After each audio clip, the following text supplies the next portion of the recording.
If I told you my story, you would hear hope that wouldn't let go.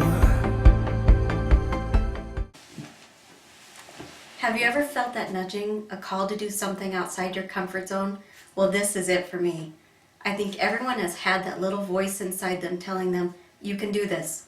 I'm not a speaker, and talking about money is an uncomfortable topic, and that's why I don't want to focus on that. But I want to tell you the story of what Celebration has meant to me and my family, and what it can mean for you. My family was here pretty much from the start of Celebration. Back then it was Brandon United Methodist Church.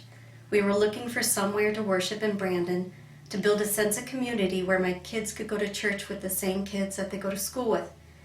I grew up in a home that didn't go to church. We didn't speak of God, and we never spoke of anything that He had done for us.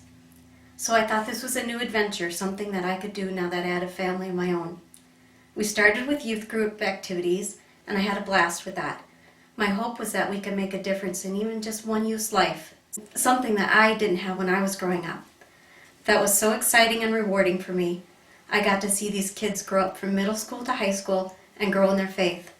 At that time, we youth groups out of our homes, and now we have this facility with a leader who is dedicated to bringing more and more young lives to Christ. Then as my children became older, life gets more complicated as it does for everyone, and everyone has their story. When the kids were in middle school and high school, my husband battled with an illness that he has had for years and still has. When it was at his worst, there were a couple times we didn't know if he was going to pull through, but the Celebration was there for us. At one of the darkest moments, the pastor at that time, Pastor Kevin, dropped what he was doing late one evening and came to the hospital to be by our sides. The support came in different ways, whether it was the kitchen ladies and Jules bringing food over or people coming to do lawn work. I know we wouldn't have made it through those weeks in the hospital, months of recovery, and several surgeries over the couple of years. But we did, and the Celebration was there. Whether you're new to the Celebration or have been here for years to see it grow and strive, there is a place for you here. It's been amazing to see what we have done with Compassion Sundays and to hear what the mission and compassion teams have planned for upcoming events. We didn't do this. God worked His Spirit through us and the church to make things happen. One of my favorite lines Pastor Joel says in regards to faith in action is, do these things so not only can those see who you are, but whose you are. I have seen my children grow up and move on to places right now, and through all their times in their life, this church was a part. Their confirmation, their graduation, and my daughter getting married here. This is not just a building, but a home that I hope will be here for years to come, to open its doors up for others to experience all that Celebration has to offer. Yes, there are expenses related to running a church, and we need to be aware of that.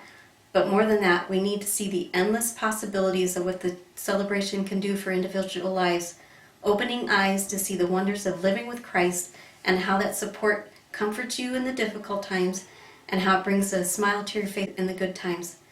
I think in every one of us, there is that hope that we are a part of making a change in someone's life. Giving our talents and treasures, I think we can make a huge difference.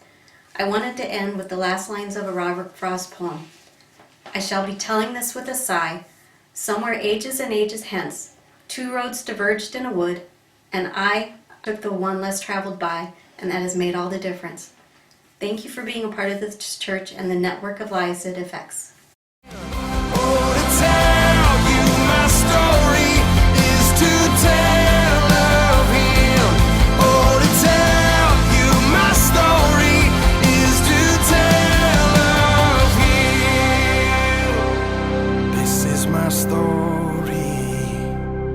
This is my song, praising my Savior all the day long.